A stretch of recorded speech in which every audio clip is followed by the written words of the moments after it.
difficile à comprendre. Mais je pense que avec les événements modernes, avec les temps qui pressent les temps dans lesquels nous vivons, j'ai toujours cru quelque chose, que après l'ouverture des sceaux, nous ne pouvons plus prêcher la même chose. Après l'ouverture des sceaux, nous ne pouvons plus prêcher de la même manière. Laissez-moi vous dire quelque chose. La plupart d'entre vous ici, quand nous serons de côté, vous allez dire merci. Merci révérend. Et vous qui pensez que le monde va continuer à exister de cette façon, vous serez surpris de ce qui va arriver. Nous allons prendre nos Bibles dans les livres de Samuel. Malheureusement, je me rends compte que je ne peux pas projeter l'image ici. Vous allez m'arranger les tableaux comme ça. Je vais être rapide parce qu'après ça, nous aurons un service. Notre église est une église spéciale. Si vous pouvez apprendre ce que Dieu fait ici, il y a beaucoup de gens qui arrêteront de témoigner de n'importe quoi dans leurs églises. Dieu fait de grandes choses au milieu de nous. Depuis que je suis dans le message, je n'ai jamais appris que Dieu a créé de l'argent. Il a pris de l'argent et il a placé ça dans un compte. Ici Dieu l'a fait. Ce n'est pas parce que nous sommes spéciaux, mais je crois quelque chose. Que le réveil qui commence maintenant, c'est un réveil qui doit restaurer Dieu ici. Je crois une chose, qu'avec le message de Frère Branham, pas seulement ici à Beth Shalom, mais partout où le message est prêché correctement, le signe et le prodige accompagnent cela. Nous allons prendre, j'ai parlé d'un Samuel chapitre 7 verset 12. Je vais commencer par le premier verset. C'est une écriture que les doyens avaient déjà lu ici. Je vais lire ça pour rester dans l'esprit de la réunion.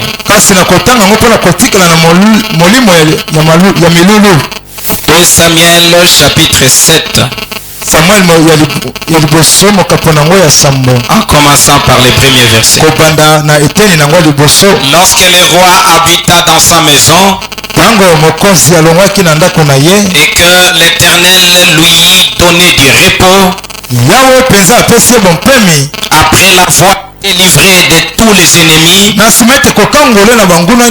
qui l'entouraient, il dit à Nathan le prophète,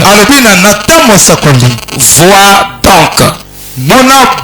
Oh, excusez-moi, je voulais parler 1 Samuel au lieu de 2 Samuel, chapitre 7. Les gens de Kirija-Jarim vinrent et firent monter l'arche de l'alliance. Ils la conduisirent dans la maison d'Abinadab sur la colline et ils consacrèrent son fils Élézer pour garder l'arche de l'Éternel.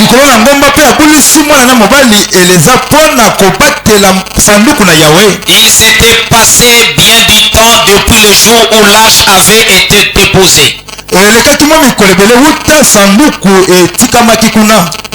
années s'étaient écoulées.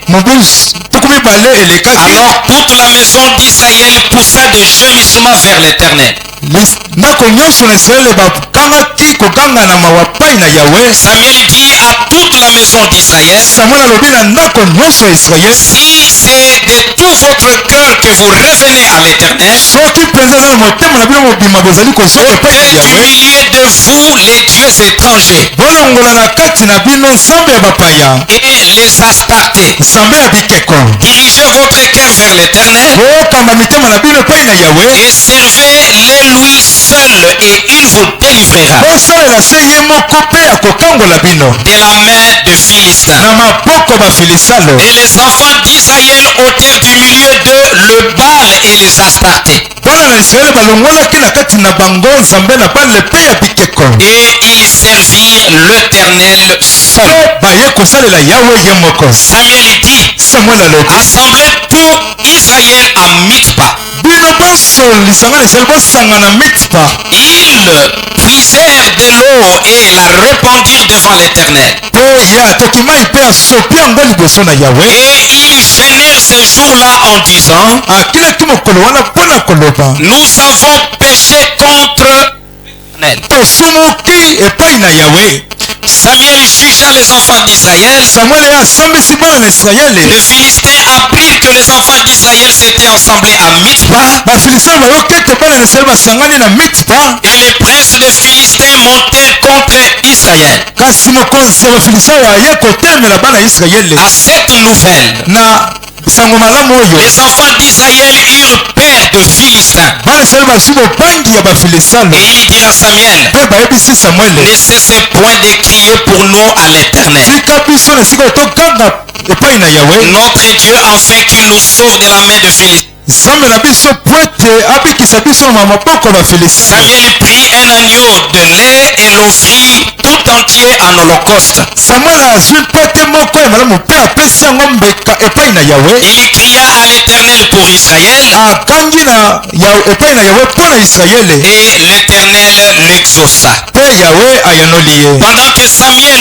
offrait l'holocauste, ntango Samuel azali kopesa mbeka, les Philistins s'approchèrent pour attaquer Israël.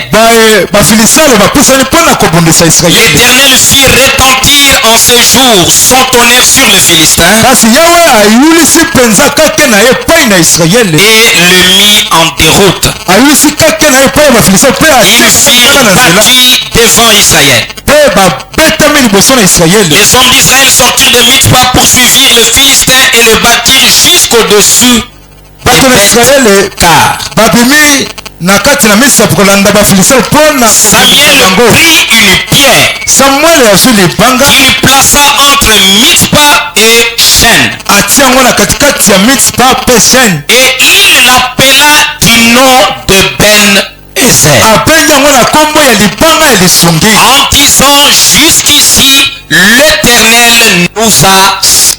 na kolobaka ete kino awa nzambe aye na lisungi na biso.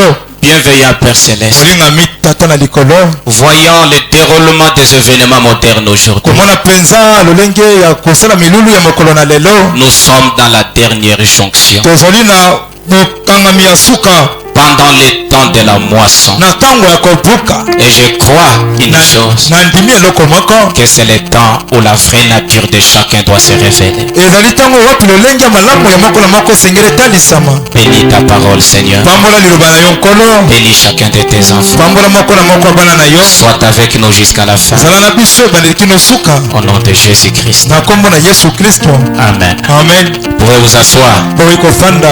Que le Seigneur vous bénisse encore une fois de plus. olo apambola bino lisusu ya mbala sika. Et nous avions eu l'inspiration de mettre comme sujet et Ben-Ezer tozwaki pemela ya kotia lokola mokonzi na biso libanga ya lisungi pour la célébration de notre inannée. mpo na kosepela na ntina mbula moko tokokisi. Et vous voyez que après avoir lu la parole de Dieu, bokomona ete na nsima kotanga liloba na nzambe, Israël avait rejeté le Seigneur. Israele bango babwakisaki nkolo, Ils étaient allés loin du Seigneur. bakendaki mosika mpenza batiki nkolo, Et le Seigneur les a livrés entre les mains de leurs oppresseurs. nkolo mpenza akabi bango epai ya baye bayaki mpo na babundisa bango. Mais après un certain moment, na matango moko eleki ils sont revenus à Dieu. bazongi epai na nzambe, Ils ont détruit tous les dieux étrangers.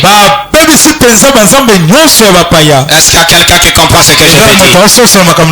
Vous ne pouvez pas recevoir la visitation de Dieu avant d'avoir détruit premièrement ce qui prend la place de Dieu dans votre vie.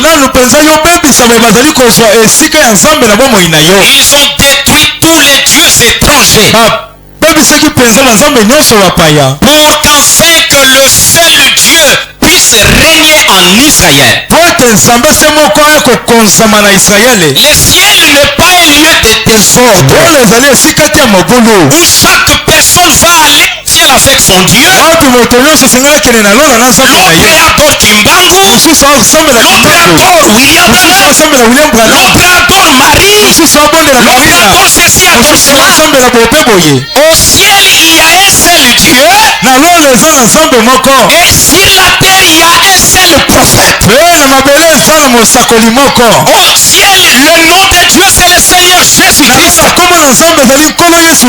Et sur la terre Dieu a un seul prophète. Dieu n'est pas un Dieu de désordre, c'est un Dieu d'ordre. Et Israël devrait détruire les Astartés et les Baals et tous les autres idoles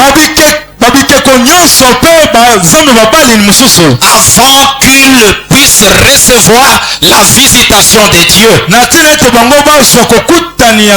Et souvenez-vous, quand ils ont détruit tout cela, c'est à ce moment-là que Dieu est venu visiter Israël. Il a visité Israël. Et pendant que le combat arrivait, l'ennemi pensait que Israël va tomber. Il se disait, mais comme ils sont réunis à Mitzpah, c'est maintenant le temps pour moi de les avoir. Laissez-moi vous dire quelque chose. Il est dit dans la parole, là où sera le corps, c'est là où s'assembleront les ailes. Et l'ennemi peut penser la même chose aujourd'hui. Là-bas, Israël était réuni à Mitzpah, mais ils étaient réunis sous la base d'une promesse. Et quand les Philistins sont venus, ils étaient tous en déroute. La main de Dieu était forte. Aucun enfant d'Israël ne pouvait mourir.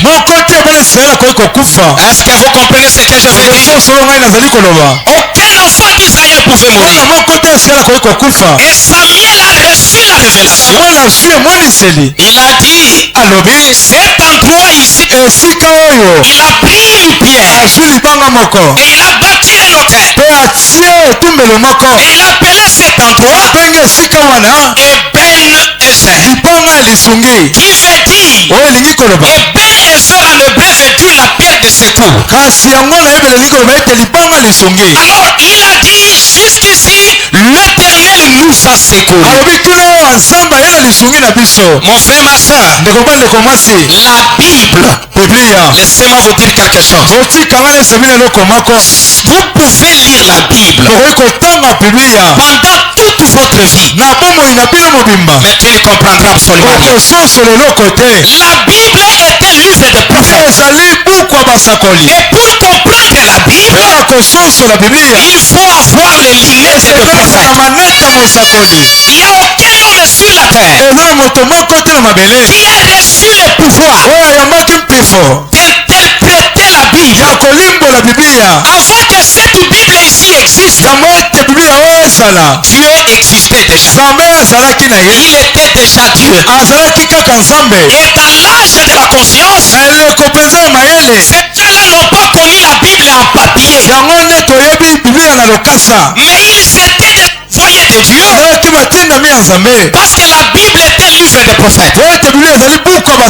Et aujourd'hui, dans ce temps de la fin, le même Dieu qui a écrit la Bible, la même colonne de feu qui a écrit la Bible, c'est la même bouton de feu eza likonzi na moto moko qui descend aujourd'hui. ekiti lelo Ce qui est descendu sur le prophète ekiti likolo mosakoli pour interpréter la Bible. mpona kolimbola malamu biblia. Mon peuple périt faute de connaissance. mboka nanga ezokufa kozanga boyebi. Laissez-moi te dire quelque chose. tika nga nesayo eloko moko Même la prière, ata kolibondeli à un certain moment, na ntango moko cela devient inefficace. yango ekomaka yango ezangi bokasi. Vous savez quand Titus était venu, boyebi ntango yesu kristo ayaki quand Titus, ntango titisa ayaki général romain, mokonzi ya baroma était venu pour envahir Jérusalem, mpona kobotola yerusalema Jésus avait dit à ses disciples, yesu asiki na bayekoli na ye quand vous verrez cette chose-là arriver, okomona makambo okokoma ne rentrez pas à Jérusalem pour prier. osonga na yerusalema te mpona bokende kobondela. N'allez pas monter là-bas sur la montagne pour prier. bokende te komata na ngombo mpona bobondela. Mais la chose à faire eloko ya kosala pour être sauvé, mpona bino bobikisama c'était de fuir. eza nde ya kokima. Et ceux qui ont fui, baye bakimaki ils ont eu la vie sauve. bazwaki bomoi oyo C'est ebikisamaki. parce qu'ils étaient enseignés. ezali mpo ete bango batangisamaki. La prière, libondeli le jeûne kokila qui vient en dehors de la volonté de Dieu, eye libanga mokano na nzambe c'est une puanteur dans les narines de Dieu. ezali mpenza solo mabe na zolo na nzambe. Je vais entendre un grand amen à ça. linayoka mene monene na oyo Maintenant, remarquez mes chers frères et sœurs. tala balingami mibali mpe basi. Nous ne pouvons pas continuer à adorer. tokoki te kokóma na kosambela. Nous ne pouvons pas continuer à prier. tokoki te kokóma na kobondela. Nous savons que Dieu guérit les malades. toyebi ete nzambe abikisaka babeli. Nous savons que Dieu bénit. toyebi ete nzambe apambolaka. Nous savons que Dieu guérit. toyebi malamu ete nzambe apikisa. Nous savons que Dieu délivre. toyebi malamu nzambe akangola. Et on peut avoir toute une réunion de témoignages ici de ce que Dieu fait. tokoza kaka na milulu kaka ya batatoli oyo nzambe azali kosala mpo na bato. Mais la chose la plus importante, kasi eloko ya motuya mingi c'est de comprendre ezali ya kososola l'ère dans laquelle l'on vit bonga nini oyo tozali kobikela. et le déroulement de ces phénomènes. motambwisi mpenza ya milulu. Est-ce qu'il y a quelqu'un qui comprend ce que je na dis? moto asosola makambo nazoloba. Parce que le péché, po ete lisumu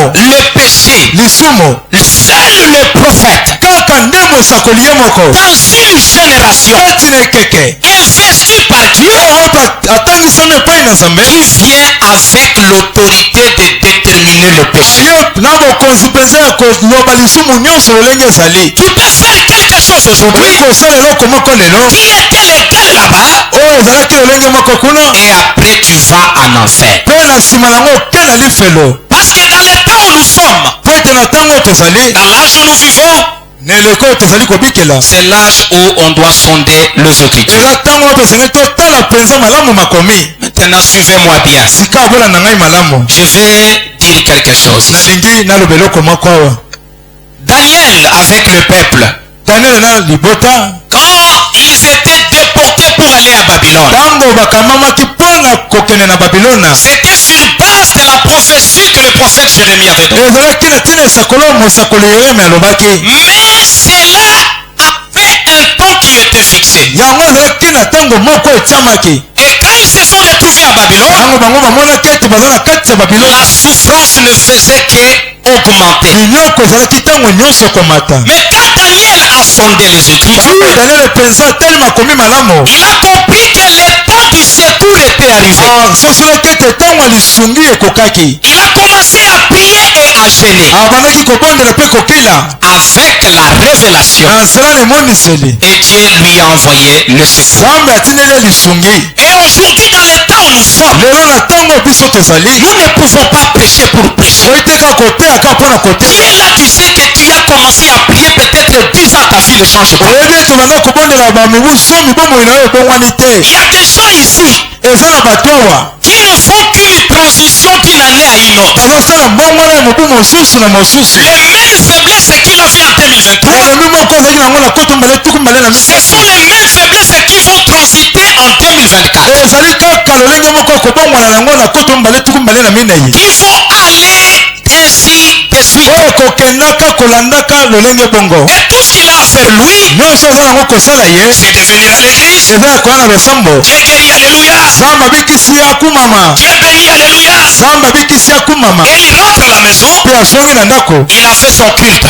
asali lolenge na ye kosambela. Laissez-moi vous dire quelque chose. botikanga na semina eloko moko La différence bokeseni est la seule différence mpe bokeseni se moko qui existe entre le message de William oyo Branham ezali na kati ya sango ndeko Branham et les dénominations. oyo bayi mabongiseli C'est parce que le message de Frère Branham ezali po ete sango ndeko Branham est venu nous montrer eye kotalisa biso les déroulements des événements, lolenge ya kosalama ya milulu les débuts et la fin de l'histoire de ce monde. mpe suka ya mokili oyo Et nous veillons à cela. tozosanzela mpenza na yango Quand nous voyons ceci, ntango tomoni boye nous savons que l'heure est proche. toyebi ete ngonga ebelemi Alors, na boye comme Daniel l'a fait, lokola Daniel asalaki yango nous devrons chercher les secours. esengeli biso mpe toluka lisungi Est-ce qu'il y a quelqu'un qui comprend ce que j'ai eza na dit? moto asosola makambo nazoloba Observez les événements aujourd'hui. kotala milulu ezali kosalama lelo Les événements aujourd'hui. milulu ezali kosalama lelo Il y a des guerres de part et d'autre. eza na bitumba bisika bonso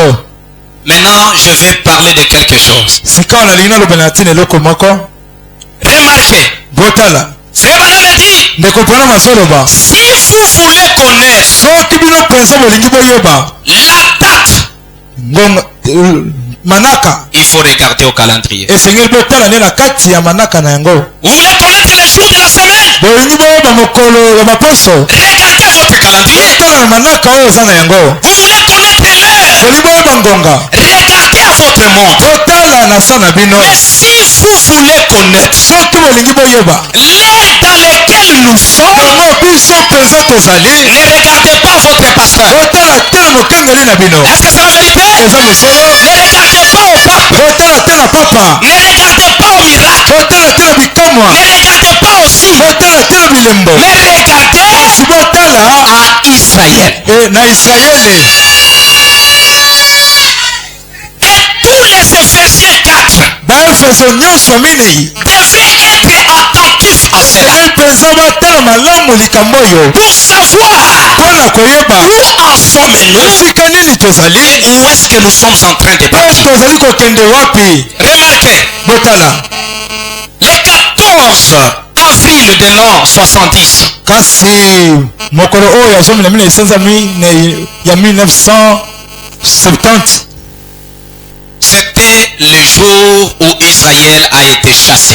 ezalaki mokolo wapi israele bapenganaki bango Selon la prophétie de Jérémie, na nzela ya esakolo ya yeremia chapitre 9, verset 1. na eteni nango ya liboso Israël a été chassé israele babenganaki ye parce qu'ils ont été désobéissants. po ete bazalaki botosi Ils ont quitté Israël, balongwa israele ils ont quitté Jérusalem balongwa na yerusalema et ils ont été dispersés. bapanzanaki na bango Je vais vous faire remarquer quelque chose. na kotalisa bino eloko moko Mais il y avait la prophétie, ezalaki na esakoli il y avait la promesse elaka ezalaki que Dieu avait donnée oyo nzambe apesaki dans Néhémie chapitre 1 verset 9 na nehemi mokapo nango ya liboso eteni nango ya libwa que Israël retournera dans sa patrie, israele akozonga solo na mboka na ye que Israël redeviendra une nation. israele ekokoma libota se moko Est-ce que vous comprenez ce que je vais dire? so solo ngai nazali koloba Et c'était une prophétie. ezalaki esakoli Même Esaïe 43, 5 aussi a parlé de cela. atako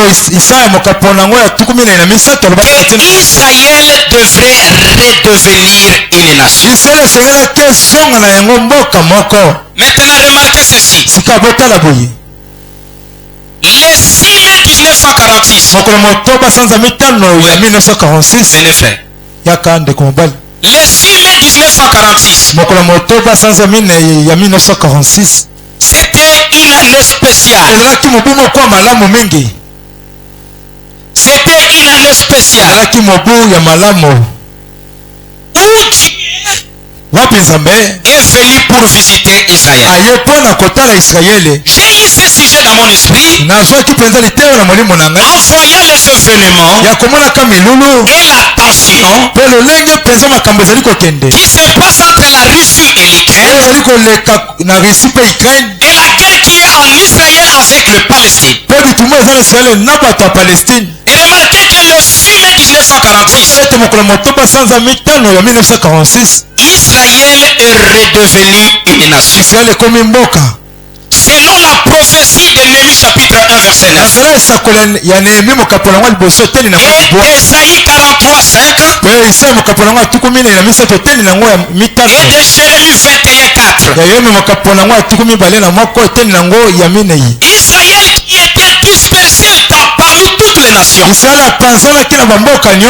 Et la prophétie et la promesse avait dit, quand vous verrez Israël retourner dans sa patrie, que celui qui lit fasse attention. Et le juillet 1946,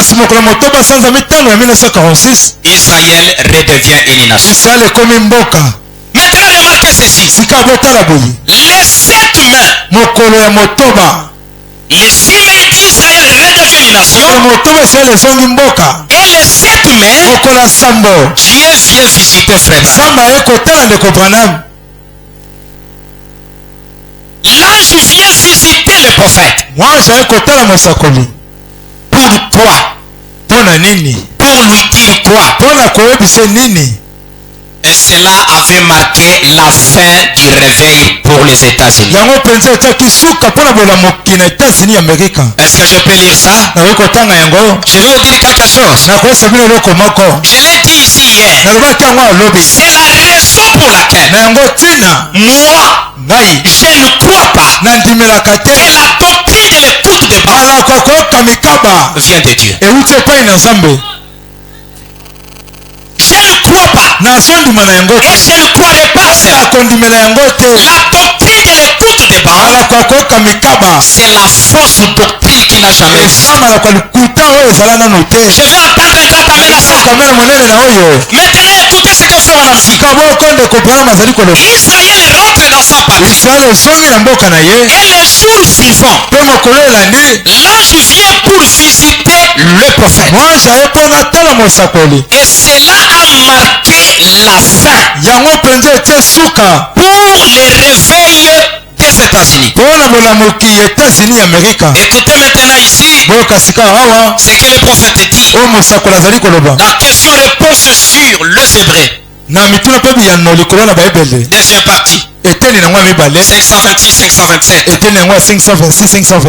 Maintenant saviez-vous que les drapeaux juifs et les plus anciens drapeaux du monde, et il a sommeillé pendant 2000 ans. Plus que ça, environ 2500 ans. Et déjà, laissez-moi vous dire quelque chose. Après chaque 2000 ans, Dieu accomplit quelque chose sur la terre. Est-ce qu'il y a quelqu'un qui peut me dire amen à ça? Depuis Adam jusqu'à la destruction du monde par l'eau, avec Noé, cela nous avait donné 2000 ans. Depuis Adam jusqu'à Noé, 2000 ans se sont écoulés. Et Dieu a détruit le monde par l'eau. Et de Noé jusqu'à la venue de Jésus, cela s'est écoulé 2000 ans. Et Dieu a envoyé Jésus-Christ. Est-ce que vous suivez ce que je veux dire? Et de Jésus jusqu'à l'année 1954, 2000 ans se sont écoulés. Parce que le monde a été créé dans 7 jours. Or, un jour auprès de Dieu vaut 1000 ans. Cela veut dire que Dieu a créé le monde pendant 6000 ans. Parce que le 7e jour, c'était le repos. Le 7e millénaire, Dieu s'est reposé. Or, après chaque 2000 ans, il y a quelque chose que Dieu fait sur la terre. Depuis Adam jusqu'à Noé, le monde. Genèse 6. Il a par l'eau. De Noé jusqu'à Jésus, il a envoyé un don sur la terre. Cela nous donne 4000 ans. yango epesi biso mobu nkoto minei et de Jésus jusqu'à l'année 1954. obanda na yesu kino na mobu ya 1954 Cela donne encore 2000 ans. yango epesi lisusu nkoto Ce mibale qui voulait dire oyo elingi koloba que Dieu devait faire quelque chose. nzambe alingi asala eloko moko Et c'est la raison pour laquelle, na yango ntina avant que 1954 arrive, avant te mobu ya 1954 Dieu ekoma a envoyé William Branham. nzambe atindi william branham Je veux que quelqu'un me donne la akolingisa confirmation. moto pesa mame monene na oyo Il ne pouvait pas venir akokaki te koya au-delà de 1954. na koleka mobu ya 1954 Parce que cela devait briser l'équipe. yango nangaki ebuka bililingi Il est venu dans cet intervalle-là. aye na katikati wana Parce qu'après chaque 2000 ans, ote na nsima ya bakoto mibale Dieu fait quelque chose. nzambe asalaka eloko moko Et aujourd'hui, mpe lelo dans la période où nous vivons, na eloko oyo tozali kobikela nous sommes dans le 7e millénaire. tozali mpenza na mokolo ya sambo Et par là, vous comprenez, mes chers frères et sœurs. wana bokosusu balingami mibali mpe basi Si vous ne savez pas où situer les Écritures, soki boyebi te esika mpenza ya kotia makomi c'est pourquoi nos églises du message aujourd'hui yango balosambo na biso ya sango lelo commencent à ressembler à la dénomination. ezali kokoka na sika na mabongiseli Et il y a beaucoup de pasteurs aujourd'hui eza bakengeli ebele lelo qui pensent du fait de copier la dénomination, oyo boluka ete bamekola mabongiseli alors les miracles vont arriver. bikamo ekokoma Laissez-moi vous dire quelque chose. tika wana esomeli eloko Si moko tu as besoin de miracles, soki na mosenga bikamo